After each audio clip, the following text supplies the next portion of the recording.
तो स्टूडेंट्स, आज हम directive principles of state policy करने जा रहे हैं, जिसको शॉर्ट फॉर्म में डीपीएसपी बोलते हैं। ये पार्ट 4 में आते हैं हमारे कॉन्स्टिट्यूशन के। आर्टिकल 36 से लेके 51 तक article comes under that DPSP.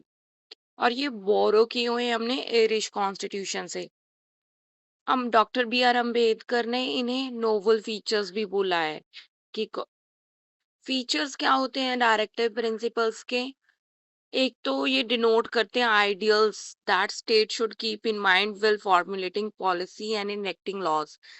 कि मतलब ना, ये वो आइडियल्स हैं कि स्टेट जो भी पॉलिसीज बनाती है, लॉज बनाती है, इनेक्ट करती है, इनके फीचर्स को, ये आइडियल को फॉलो करने पड़ता है। और रिसेंबल करता है instrument of instructions enumerated in government of India act 1935। मतलब एज ए इंस्ट्रक्शन के तौर पे काम करते हैं DPSP. Embody the concept of welfare state. ये वेलफेयर स्टेट का कंसेप्ट भी बताता है। Non justiciable in nature. ये डीपीएसपी है that are non justiciable in nature, not legally enforceable. इनको लीगली इन्फोर्सेबल नहीं, जैसे फंडामेंटल राइट को इन्फोर्सेबल लाने के लिए हम कोर्ट में जा सकते हैं ना, इनको हम कोर्ट में नहीं जा सकते डीपीएसपी को वायलेशन पे। Classification of DPSP. एक तो सोशलिस्टिक डीपीएसपीज हैं। जो सोशलिस्टिक डीपीएसपीज है, एक तो article 38 comes under in this.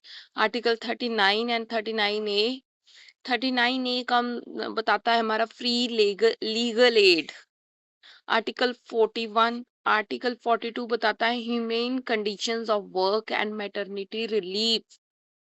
Work के लिए कंडीशंस बता रखी हैं और मैटरनिटी रिलीफ के लिए बेनिफिट दे रखा है आर्टिकल 42 में डीपीएसपी के।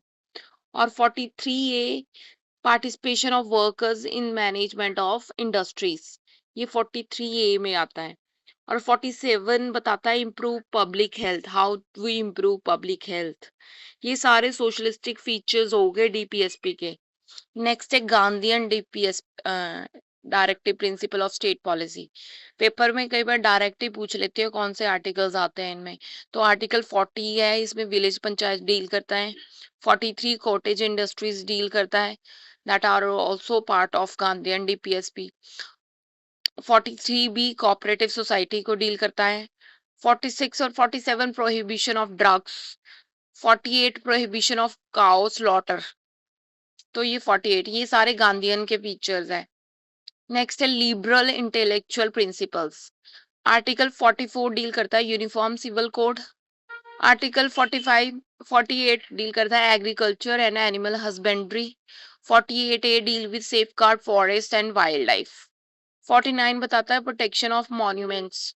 50 बताता है separation of judiciary from executive. 51 बताता है प्रमोट इंटरनेशनल पीस, कि how we promote international peace. ये सारे हमारे आर्टिकल्स डील होते हैं इसमें directive principle of state policy में। अब डीपीएस भी ऐड किया गया था इसको अमेंडमेंट्स के थ्रू। 42nd अमेंडमेंट एक्ट ने 4 डीपीएसपी के आर्टिकल ऐड किए थे। एक तो article 39 healthy development of children, article 39A, 43A, 48A, ये सारे 42nd अमेंडमेंट के द्वारा ऐड किए गए थे। 44th constitution amendment act 1978 added, उसने किया था 1 डीपीएसपी, और वो है आर्टिकल 38। मिनिमाइज करनी है inequalities of income, status and opportunity, कि मिनिमाइज करना है इन चीजों को। ये 44th कॉन्स्टिट्यूशन अमेंडमेंट एक्ट के थ्रू ऐड हुआ है। 86th कॉन्स्टिट्यूशन अमेंडमेंट एक्ट 2002, ये चेंज करता है subject matter of article 35 and made elementary education of fundamental right under article 21A। 97th constitution amendment act 2011 बताता है, एडेड इसने किया है article 43B, that is cooperative societies.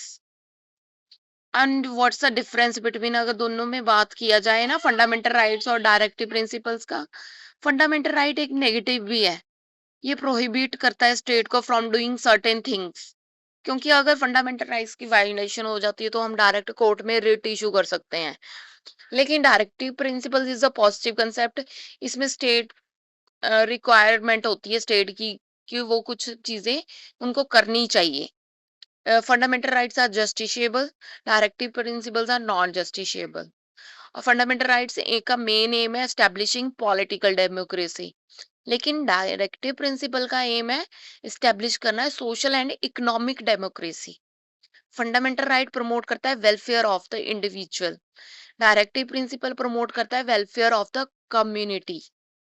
अब नेक्स्ट है फंडामेंटल ड्यूटीज, ये पार्ट 4A में आते हैं, आर्टिकल 51A, और इसको हमने यूएसएसआर कॉन्स्टिट्यूशन से बोरो किया है फंडामेंटल ड्यूटीज को। ये ऐड हुए हैं by 42nd constitution amendment act 1976। 10 fundamental duties add हुई है, लेकिन एक 11th और ऐड हुई थी, वो 2002 में हुई थी। फंडामेंटल ड्यूटी ऐड पहले हमने 42nd में 10 फंडामेंटल ड्यूटीज ऐड की थी। फंडामेंटल ड्यूटीज कन्फाइंड करती है सिटीजन को कि वो अपने जो राइट्स है वो एक्सटेंड ना कर दे फॉरेनर्स को। ये नॉन जस्टिशिएबल है। ये आए थे रिकमेंडेशन की, सरदार स्वर्ण सिंह कमेटी की रिकमेंडेशन से फंडामेंटल ड्यूटीज आई थी। और लिस्ट जो फंडामेंटल ड्यूटीज की है वो है, ये है to abide by the constitution and respect its ideal and institution, national flag and anthem. ये फर्स्ट है कि हमने नेशनल फ्लैग, एंथम और इन इंस्टीट्यूशंस का सबका रिस्पेक्ट करनी है। To cherish and follow the noble ideals which inspired our national struggle for freedom, कि कैसे हमने नोबल आइडियल्स की, नेशनल स्ट्रगल की, कैसे फ्रीडम के उनको चेरिश करना है और फॉलो भी करना है। To uphold and protect the sovereignty, unity and integrity of India, protect भी करना है और अपहोल्ड भी करना है इनको। फोर्थ है to defend the country and render national service when called upon to do so, मतलब नेशनल सर्विस के बारे में भी बता रखा है। फिफ्थ है to promote harmony and spirit of common brotherhood amongst all people of India, सब भाई बहन है, ब्रदरहुड की स्पिरिट जनरेट करनी है, फिफ्थ बता रहे हैं। Sixth to value and preserve the rich heritage of our composite culture, rich heritage को भी कंजर्व करना है। Seventh, to protect and improve natural environment, including forests, lakes, rivers, wildlife, and to have compassion of living creature. अपने heritage को भी, natural environment को भी improve करना है और protection करनी है। Eighth है to develop scientific temper, humanism and spirit of inquiry and reform. हमने scientific temper भी generate करना है, ये eighth है।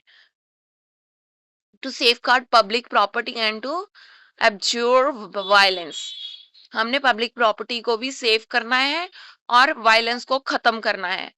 To strive towards excellence in all spheres of individuals and collective activity, हर एक इंडिविजुअल का पॉजिटिव वे में उसकी हेल्प करनी है।